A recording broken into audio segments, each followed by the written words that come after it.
Hello there. Let that be a lesson to all politicians.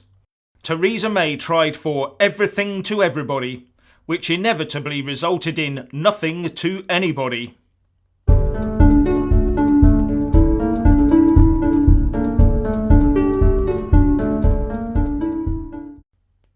Now, before I start, just an update on the extremely risky Thailand cave rescue. The latest I have is that 8 boys have now been rescued, which leaves 4 boys and 1 trainer left inside. Keep those positive thoughts, prayers and wishes coming. Now back to Brexit. As the Housing Minister Dominic Raab moves across to take over from David Davis as Brexit Minister, you have to wonder how much longer Theresa May can hang on in number 10. Especially with the breaking news that Boris Johnson has resigned as Foreign Secretary. The resignation of David Davis alone must have come as a severe blow to the PM, having thought she'd managed to tie off the whole Brexit package last Friday. The last thing she needed was a top player jumping ship, saying that her proposals make the UK bargaining position very weak. And she needed Boris waddling off as well, like the proverbial hole in the head. Some commentators believe that the PM will be able to come through this predicament, as it's just a delayed decision-making process. Holly Elliott in CNBC writes, "Analysts are seeing the latest move as a crunch point for May, but that the vagaries of British politics and need for leadership just 9 months before the official Brexit date could mean that she can soldier on. But that analysis takes no account of the Tory backbenchers who, as I speak, may now be typing their letters of no confidence in the PM to give to the 1922 committee chairman. And 48 of those letters, that's 15% of Tory MPs, would spark a Tory leadership contest." And commenting on the ongoing Tory party member meltdown, Quentin Letts tweeted, "Anyone wanting to gauge mood of Tory core vote re Mrs May should look at today's Telegraph letters column." And now more pressure will be placed on the hapless May after another minister from the Department of Exiting the EU, Steve Baker, has also resigned from government, telling the BBC that he was furious with the childish nonsense emanating from number 10. What we are really seeing is the results of a political establishment doing all it can to get round or ignore the monolithic elephant in the room, the 17.4 million people who voted to leave the European Union.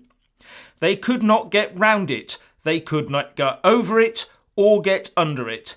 It is just too big.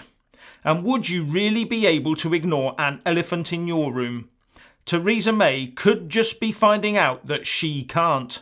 And any plans the Labour Party has of somehow getting round or ignoring that same elephant by staying in the single market and customs union would also ultimately come up against that same immovable object.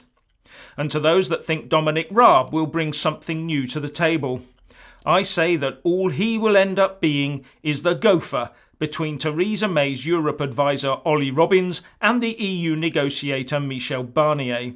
So he will be effectively running between the two while clasping the poison chalice of the Chequers deal tightly in his hands.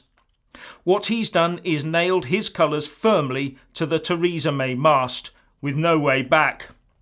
And I have to say I agree with Labour's Keir Starmer on this when he said that the appointment of Dominic Raab changes nothing. The divisions at the heart of government over Brexit remain as deep as ever. And those current ministers that make any further delays in coming out against this obvious sellout will find their political credibility flowing inexorably down the drain. And you know things are getting tight when the overly polite Jacob Rees-Mogg just about accuses the Prime Minister of lying when he gave an interview to Adam Bolton of Sky News.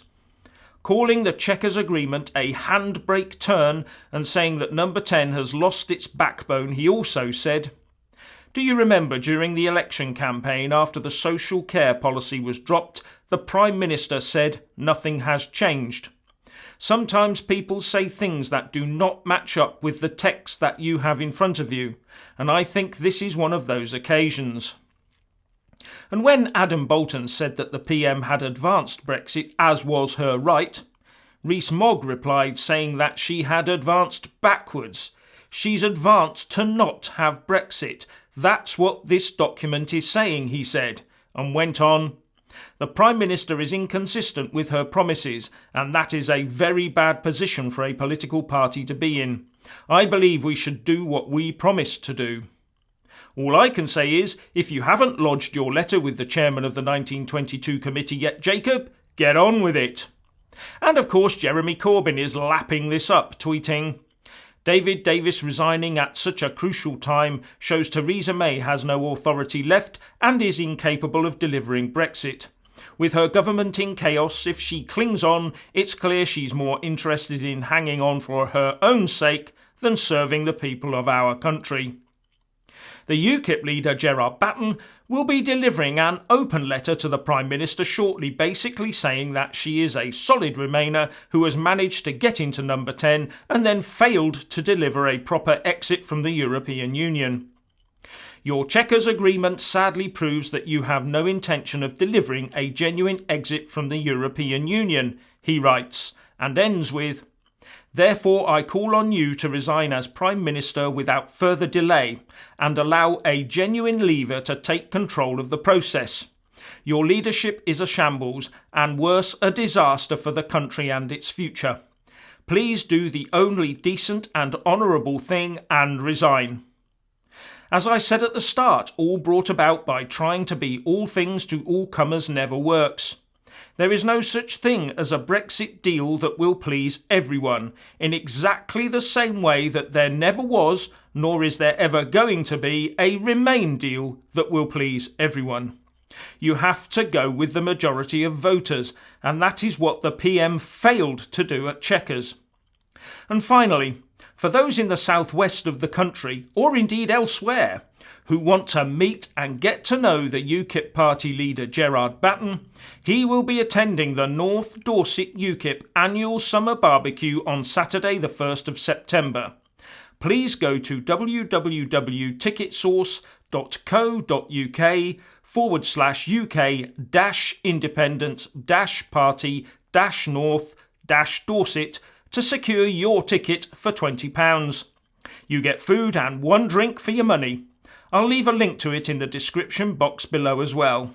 And if you've got a classic car or bike to show off, please bring that with you too. This is your chance to meet the man. So, please let us all know what you think by leaving a comment below.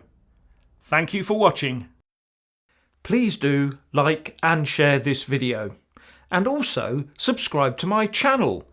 And when subscribing, please do remember to press on the little bell next to the subscribe button. That way you'll get an alert every single time I put up a new video. Thank you very much for watching.